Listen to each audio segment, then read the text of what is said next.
wasn't for you, I never would have picked up the guitar. And if it wasn't for those guys, I probably wouldn't have done it either.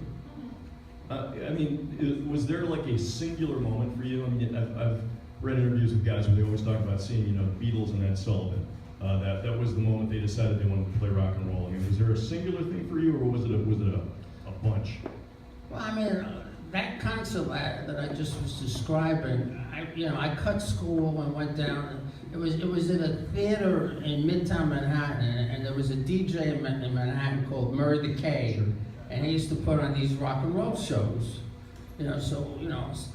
Somehow I snuck in with my buddy, and I actually ended up talking to Murray the K. I don't know how I did this. I mean, in the '70s, I met Hendrix, and I met Janis Joplin, and Steppenwolf, and all these people.